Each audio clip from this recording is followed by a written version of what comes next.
He started telling me that he couldn't stop thinking about me, and he'd been fantasizing about being with me for months. I knew he was telling the truth because honestly, that's how I was feeling as well.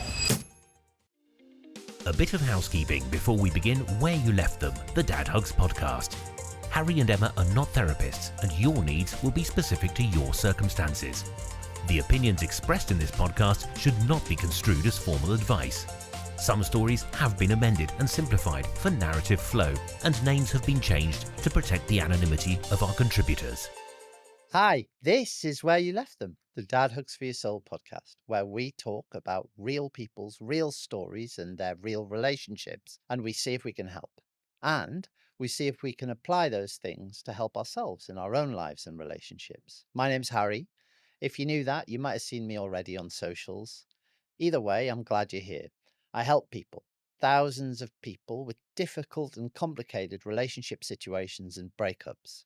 Now, I didn't want to do this on my own, so I'm delighted to say that once again I have my good friend Emma here with me. Hello, hello. I'm Emma. I have known Harry for a long time now. He and I stumbled through relationship breakups together, and I've made all the mistakes, and I'm here. I'm hoping to learn from your stories, and if I can give you anything back, of course I will. And you're going to have a chance to contribute too. In this Thursday's episode, we tell the story, but on Tuesday, it's your turn. We'll find out what you've had to say on socials. We'll have a look at how the vote's going, and maybe we'll tell some of your stories too. Yes, the vote. We want you to vote, so keep your ears peeled. So let's dive in. Our story this week is from Trina.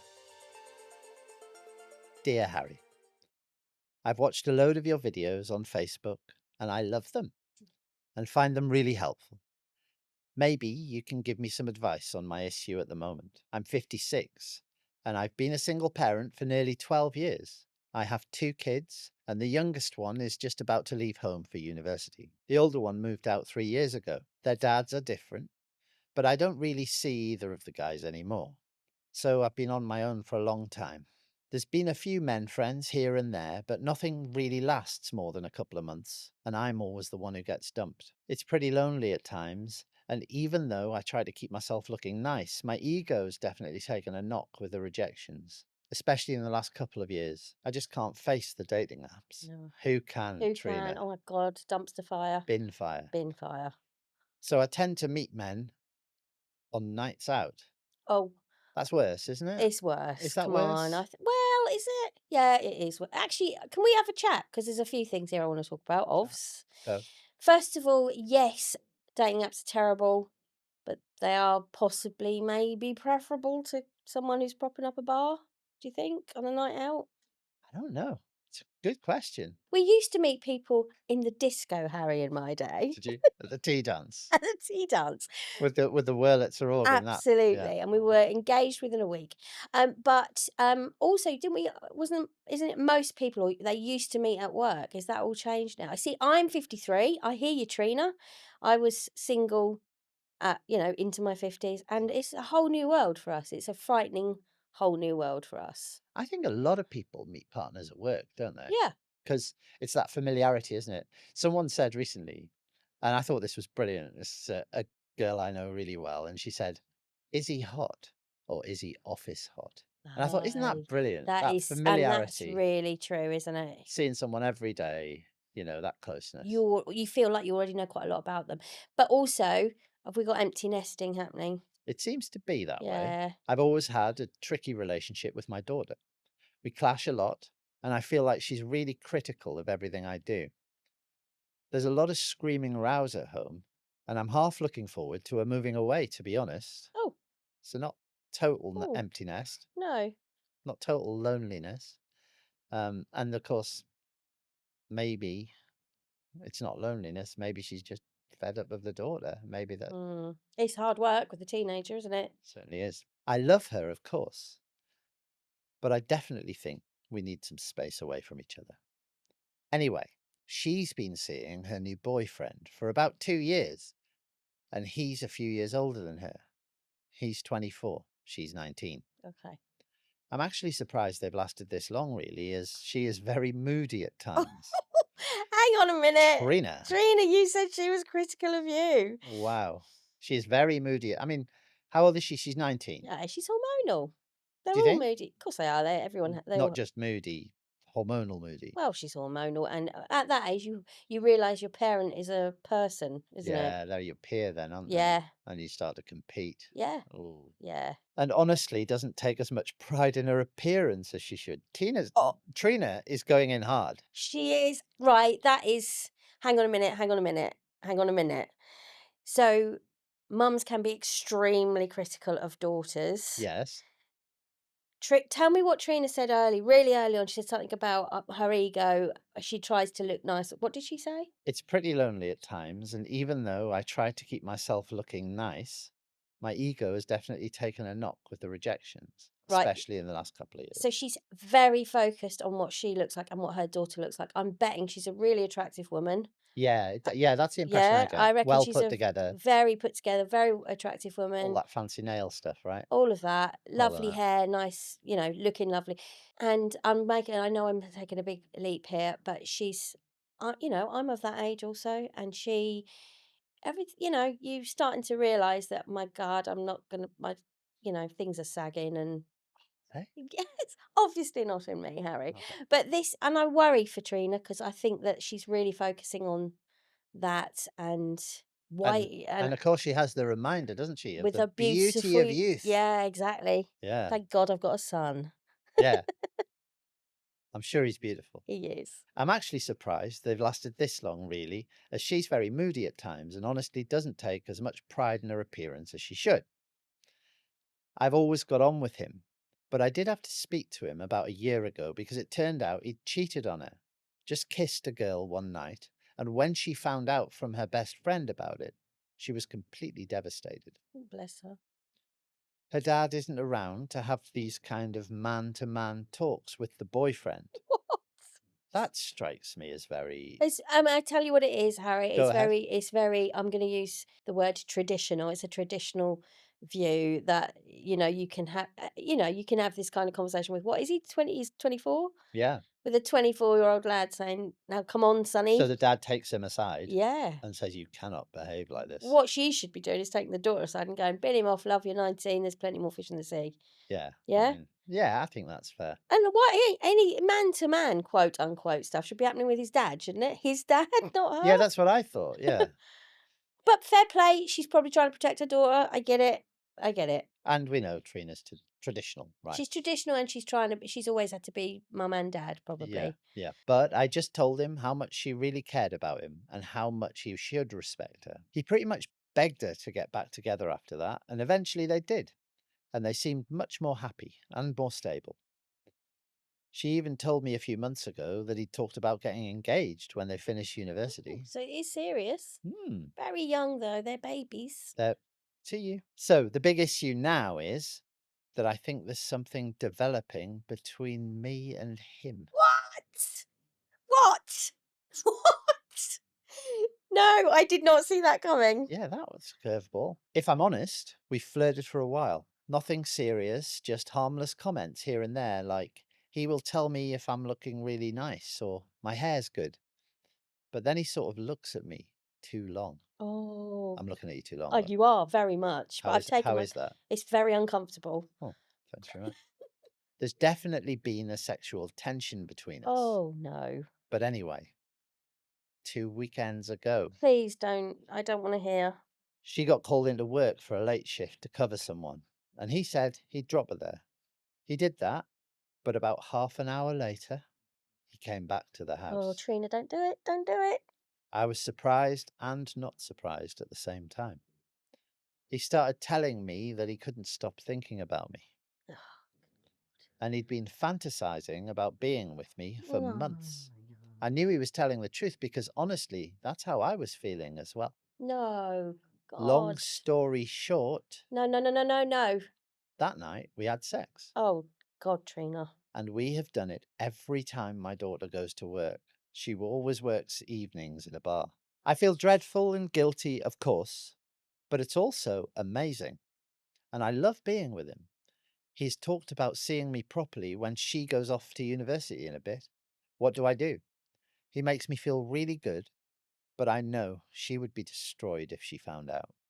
I hope you can help. Thanks, and lots of love, Trina XX. Harry, something has happened over here that doesn't happen, and I am speechless at this one. Well, I want Trina to write in more. I there's Wow, so this is much. There amazing is to so watch. much. My brain is doing that. You know, like on the Matrix or whatever, there's stuff. There is so much happening here. I cannot believe she did it, but more than that, why did she do it more than once? Again with the decision points, you have so many times where you think, no, this is not good. She said right at the beginning, what was she devastated because he'd kissed some girl at the bus stop or whatever it was? That's immediately where my head went. It was She knows what she's doing to her daughter. her daughter was destroyed at a kiss. Destroyed, yeah. At a kiss. And now this. I mean, you're not going to get over that, are you? If you hear your mum's done that, that's not going to be something you're just going to move I on from can't quickly. believe, right? So this woman, I'm really trying to rein it in because she's aware enough that it's wrong to write to you, right? So we're gonna say good, this is good. Oh, yeah, absolutely. Yeah. And I'm Um, going to give you some reasons to feel sorry for of Trina. course you are. I know you And are, you're and going to that's hate me for it. I'm And gonna that's try fine. and actually I'm just in the horrors again, Yeah. and I again awful because I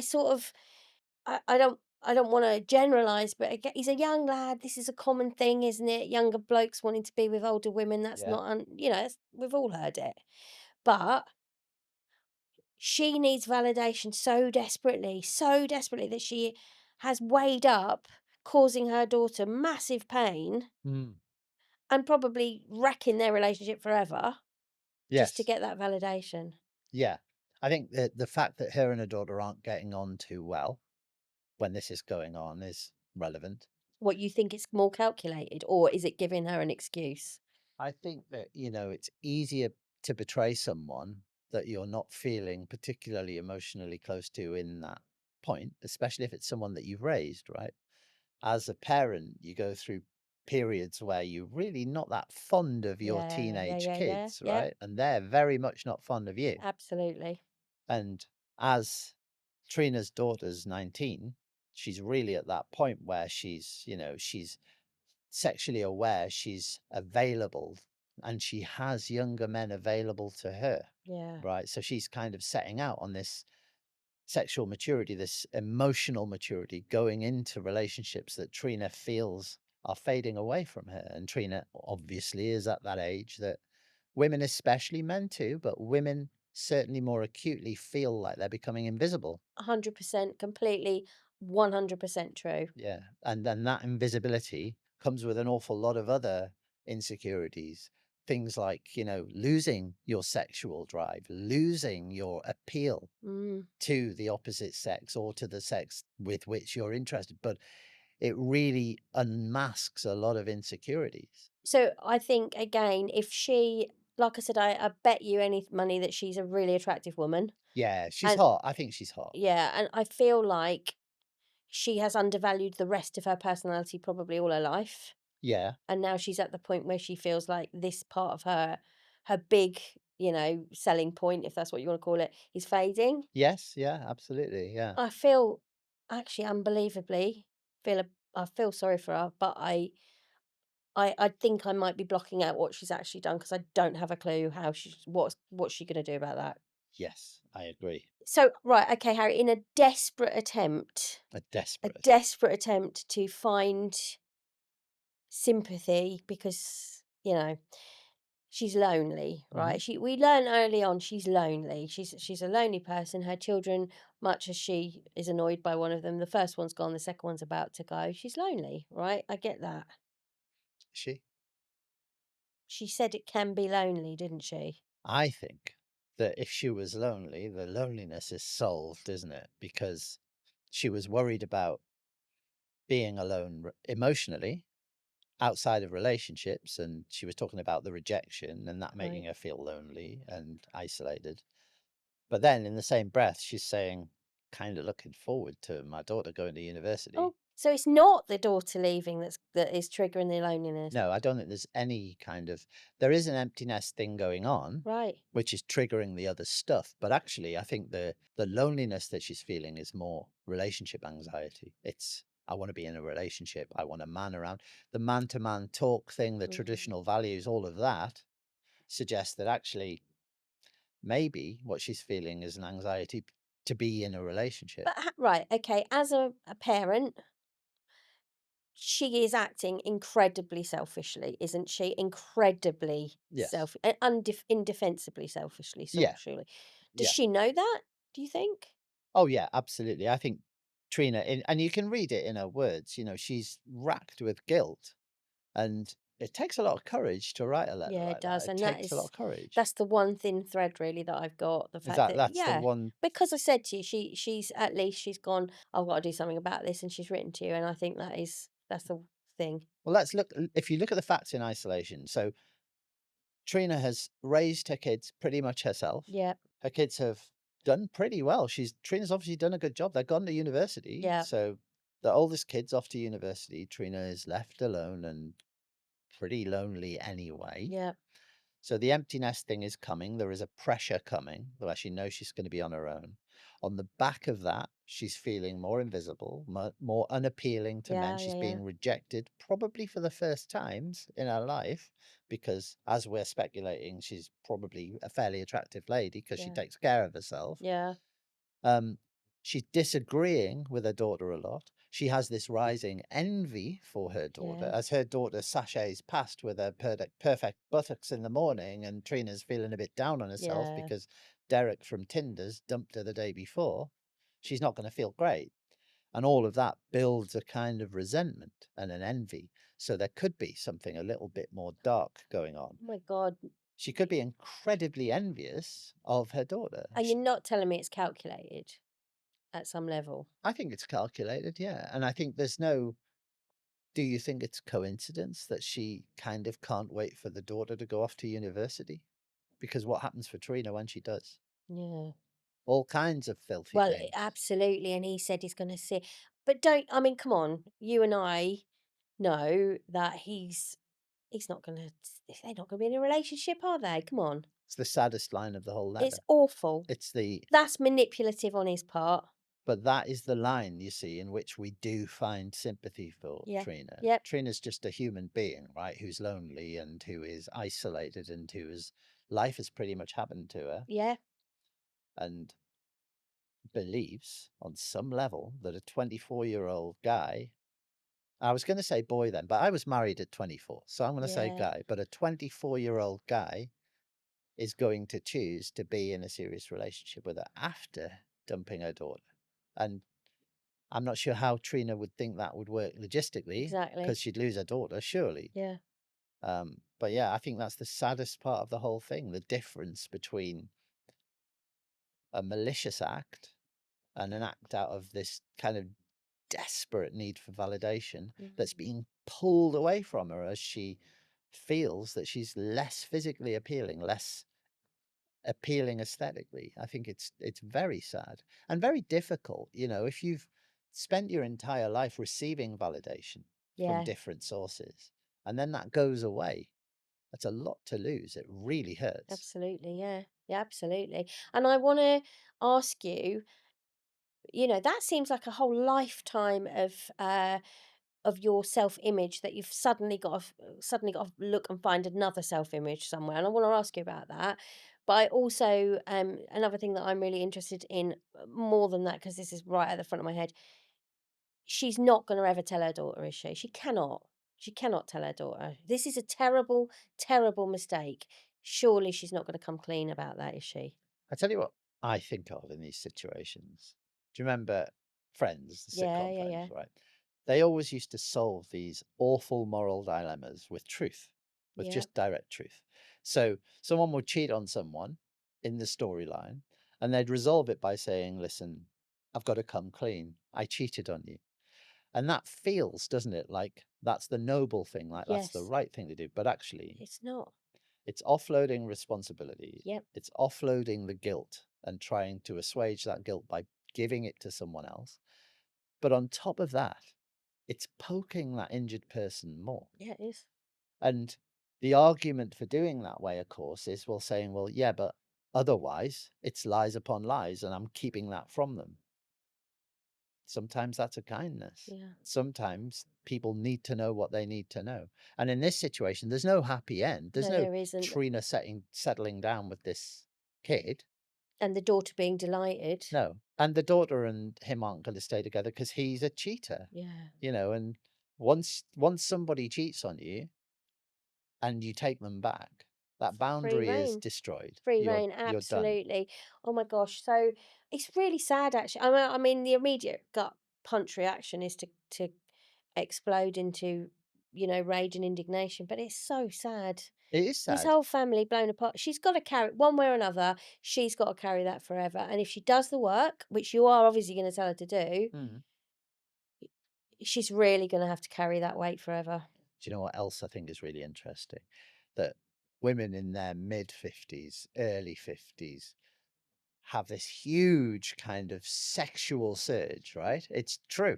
They have this enormous kind of discovery of sexual power that's probably the second one they've had in their life, and it feels more powerful. Mm. And if you are someone who's lived with just aesthetic validation up to that point, and then that new kind of second wind of sexual identity arrives, and there's a young boy showing you Oh my attention, God, yeah. then, oh yeah, what, lots of sex with a young fit boy, of course. Probably got So abs. Has he? Has he got he's abs? probably got abs. Yeah.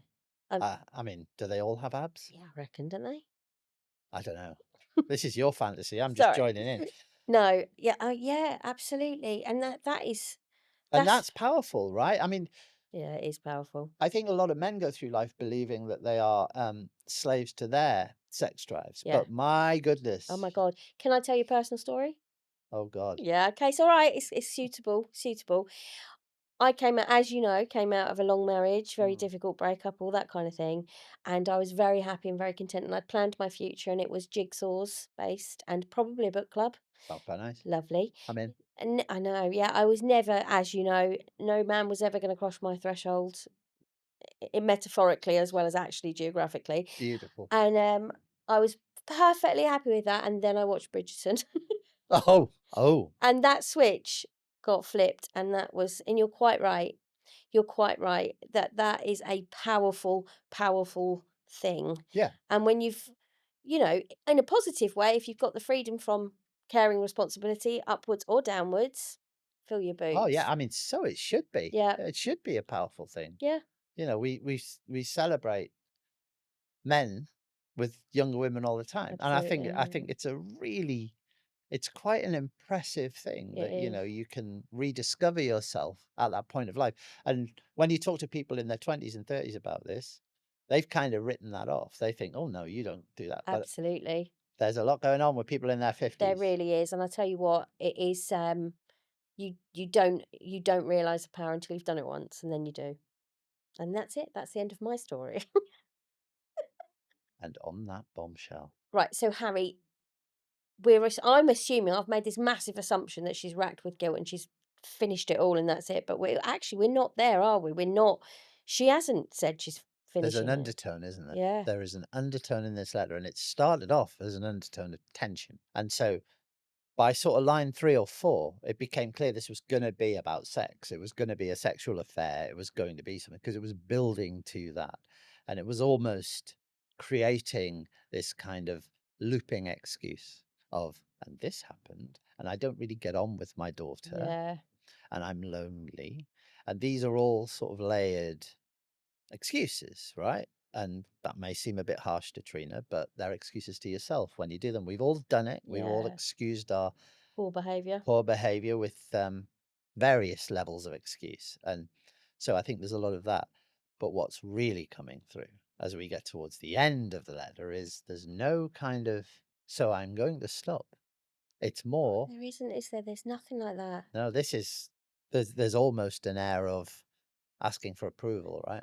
Do you know what she says actually? She says something like, a situation is developing between us Yeah, that's before she even before and she's been, they've been at it. at it. So is she, oh I my love at God, it. at It's it, good. They've been doing it. bonking. Yes. We used to say that in the 80s.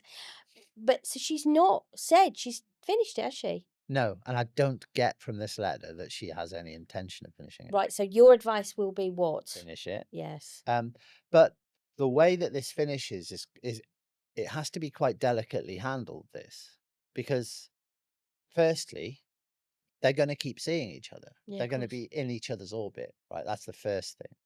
And her daughter is about to go to university, so the logistical side is about to become a lot easier. But do you think that he will pursue that? Yeah, he's a boy. He's 24 with raging hormones. And she's attractive. She's the She has fantasy. nice hair. Yeah. We know she has That's no. all we know, but she has nice hair and she's attractive, yeah. And he's done it once or twice or 3 or 4 times, right? So he's always gonna go back for that. And the kind of we're back to that kind of little badge of honor thing of like, Yeah. "Oh, I've had my girlfriend's mum," Yeah, yeah, of course we are, and there's yeah. all of that. And It's a hell of obviously a story for the bar, isn't it, that one? yeah, and everyone loves the MILF kind of thing Yeah, yeah, now, yeah. don't they? It's It's all just over the rife. place. I know she hates the whole dating apps, but they're 10 a penny on there, these Yeah. boys, and you're just saying, "Go and do your homework, go to bed." Go to bed. Yeah, go to bed. I know your mother. I'd imagine they're quite like that. But yeah, I think that the main thing that needs to happen is that Trina needs to step back, calm the whole situation, and then exit the situation. And that can only happen with a discussion between Trina and him. I Right. don't think that that can happen with a discussion between all of them. I'm not sure, to go back to the comment earlier about, the friend situation where you Mm, admit everything and tell, I'm not sure that's the most progressive way to handle this. I I think think that that's awful. Yeah, that's the not gonna help. sensible way to handle this is for Trina to say no, it needs to stop, but to mean it. Okay, and can she get there? 'Cause can she get there? Because this is like, she's been given this manna, everything, all of Yeah. this thing that she desperately needs from a young bloke who's saying, "Yeah, you've still got it," Yeah. which is what she wants, isn't it? You've still got it. Yeah, that's all she So needs to she's gonna, hear. it's gonna take a hell of a force of will, isn't it? To It's going to take a force of will, but also there's things she could do to give herself the strength to do it. And the most important thing, the thing that desperately needs to happen and was apparent from the first paragraph, is she needs to repair this relationship with her daughter yeah, because the relationship's there. It's not like they dislike each other. It's just that as her daughter's grown up and become this peer, and Trina's found that sort of something to envy, yeah, that's kind of become a skewed vision of her, really. Because, as you know, your child is always your child, however old they are. absolutely, yeah, And the minute you're seeing each other as peers and seeing each other's partners as available to you, yeah. then there's a real emotionally unhealthy thing going on there, and it's never going to end well. So, yeah, I mean, the thing for Trina to do is to step back, have a conversation with him, tell him it's done, it's over, it can't happen anymore, and then have a conversation with her daughter and say, I don't know if this person's right for you. What on earth will happen if he tells the daughter? It'll blow up. It'll blow up. That's unavoidable. We are where we are. Yeah, I mean, you can't control what you can't control, right? Mm, And yeah, I think that the only other option would be for Trina to talk to her daughter and tell her what's happened. And yeah. I don't see any benefit in that at No, this you see, point. we're conditioned that we've got to be honest all the time. We've got to do, like you said, the friend scenario. Mm. We have to always rely on truth. But in this scenario, surely not. Surely not. No, it doesn't help Trina. It doesn't help the daughter. It doesn't help him, you know. Mm, And I think for him, there are other people, right? When you're 24, yeah. you have this plethora available, this buffet of Yeah. romantic and sexual adventure in front of you. You don't need to commit to somebody who's much older just because, they're an accomplishment or an achievement or whatever it is. And Trina needs to recognize that that's what she is to him and that she's not some potential girlfriend. Girlfriend material. So we hear daddy issues a lot. Mm. Is this an equivalent thing from a male female perspective? Yeah, Is there? absolutely. It is that. But also, it's a little bit worrying when you kind of associate it with the proliferation of porn and Yeah, all yeah, the yeah. stuff that's going on in that. There's a lot of kind of I don't know, mother-in-law, stepmother Yeah. stuff and all of that. And probably along those lines, something's affected that as well. I think what's really important is that when people seek validation, when people are lonely, when people have low self-esteem, they say yes an awful lot. Yes. Yeah. When you feel low, if someone gives you some attention, whether it's sexual, romantic, or just spend some time with you, you will throw yourself at that person because that's validation delivered to your door. When you feel more secure and you feel comfortable in yourself, you say no all the time. Yeah. And you feel an awful lot happier for it. Because the problem is that when you're saying yes to everything that comes along, you're choosing things you don't really want. Yeah. So that's a lesson I think that Trina could take, is that actually you are allowed to say no. You are valuable enough, whether you That's think it. that you're not as attractive as you used to be, that things are sagging, that your hair is graying, whatever it is, that's attractive to many people. Absolutely. And it should be attractive to you. And if it's not, then that's your issue, and that means you can fix it. If you take accountability for that, work on that, then the boy of 24 who's approaching you will be completely unappealing. We hope you're enjoying the stories on Where You Left Them, the Dad Hugs podcast. But how's your emotional health? At Dad Hugs, we help thousands of people to solve their emotional challenges now and lead more fulfilling lives in their future relationships. Check out the No Contact Pack. It's brutal, but it works, and it'll help you break the cycle and rebuild after a relationship breakdown. Or the Healing Anxious Attachment Pack, a deep reset for anxious attachers which will help you calm the fear of abandonment, stop the spiral of overthinking, and feel secure in yourself. Find our packs and see what hundreds of other happy users have said at dadhugsforyoursoul.com/packs. Okay, so life is light and shade, right? And Yeah. we've had an awful lot of shade today. It's been quite a heavy episode.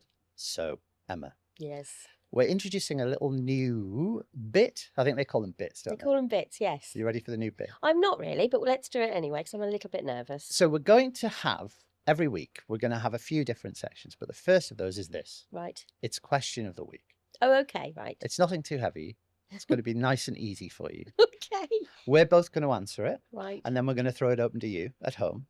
And we just want to find out if we're as abnormal as we think we are. Right? Absolutely. Or okay. normal. Who knows? Is it a yes or no answer? Because I. No. Oh, okay. Is anything with you, Em? Right. So we're gonna start really light, All right. and it's a nice one. This. Yes. And okay, you'll cool. probably rant on about how wonderful your boyfriend is, whatever it is. Oh. But here we go. Go on. Question of the week is, what is an immediate cast iron green flag?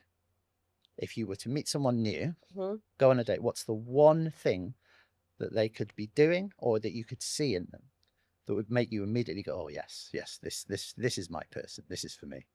That's a question. We're going to throw that open to you later. So Emma's going to give us our response. Right. So for me, green flag is, but I don't know if it's a green flag in sort of psychological terms. But for me, it's humour. If Oh, somebody humour. is, and I like a smiley eye, or two, One smiley eye. two smiley eyes, if at all possible. I like people. You're happy with one eye though? I mean, a minimum of one, or to be honest, none. It's fine if you can make them. I don't care. Okay. But I like somebody who doesn't take themselves seriously, so who's got smiley eyes and who's a bit self-effacing but excellent humour. Do you know my ex-wife used to have on her CV a bullet point that said "good eye" because she had a good eye for design. Anyway, yeah. So a smiley eye, Single smiley eye, yes. sense of humor. So you turn up, you're on the date, Yeah. and that's all you're looking for, like Right. a little bit of light behind the eye. A little bit of light behind the eyes, and someone who is, I like lightness of spirit. Really. Oh, that's nice. Yeah, I like lightness, and I think that you can see that in someone's eyes. Okay. And I think you can obviously, definitely, with the sense of humour. Okay. And so I'm not going to rant about my lovely boyfriend, but I am, because I think within about 3 Does he have messages. nice eyes? Oh, he's got beautiful eyes. He has actually, but really beautiful smiley eyes. But also within about 4 messages, I was like, oh dear, this is a problem, because the sense of humour was very good. Oh, really? Yes. He found you funny. I don't know about that. I found him funny. Okay. That's really sweet. Yeah. Do you know what mine is? Oh, shall I ask you it? Hold on. Harry, what is your I'm immediate... barely significant here these days. Ask me the question. Shush then. Harry, what is your immediate green flag? Kindness. Oh, okay, that's good. Kindness in any form. So if you go for a drink and it's not about giving things or paying or anything like that, but people who are kind to the people around them in the environment, being kind to servers, being kind to people who are working hard jobs in bars, all that stuff. I think that's a really beautiful thing. And when someone talks about their life, when they're telling me about themselves, and they describe their life in terms that makes you realize they are generous, sweet, and gentle people. Yeah. So kindness combined with that lovely sort of self-assured calmness where no one needs to shout about who they are. Just Yes. Oh, yes. calmness, Emma. Sorry. Calmness. Can you imagine this? So yeah, that's mine. Anyway, I love that. You probably really like my boyfriend because he's like that too. beautiful eyes. Yeah. Well, one beautiful eye. Splendid, the left one. It's my favorite. Okay, so that's question of the week. Okay. Now for the really good bit. Oh, okay. This is the bit. And in the tone, in line with lightening the mood of the pod a little bit towards the second half, I think it'll be really fun to put you through stuff, right? Yes, I know you do. I Kind know. of a Carl Pilkington goes and has to suffer and endure awful things at the Right. behest of the Ricky Gervais. Are you likening yourself to Ricky Gervais now? Is that what's happening? of the here? same shape. That's about it. Okay, go on then. But the idea would be that we pick an activity. Okay. And there's a serious element to this as well. Yes. In that with the packs and stuff that we have on the website, dadhugsforyoursoul.com, we have a toolkit. And the toolkit is ever growing, ever expanding, and ever being updated with tools to heal and to calm your nervous system when you're in emotional pain. Yes. Now, I think there's a bit of a barrier for people to begin some of those tools because they sound quite passive, they sound quite hippie. And when we talk about things like meditation, your brain can immediately shout at you and say, oh, that's not for me. So you are the every woman, Emma. I am. Like it or not. I So am. the idea will be that we give you a different tool to try every week. Okay. And you're going to try that tool at home. You're going to take a little video for us and let us know how you're getting on. Okay. But we're going to give you something that's actually really effective. And Right. as you describe yourself, tell me how you describe yourself in terms of anxious attachment. Absolutely. The poster girl for anxious The attachment. poster girl right here. So, because you're the poster girl for anxious attachment, you'll be Yes. a great guinea pig for us. Brilliant. You look a little unsure, but it's going to be great. I just want to make sure you know my terms. I will Okay. not. Your rider, go on. My rider is I will not run and I will not go in ice baths. Oh, can we cross the running off?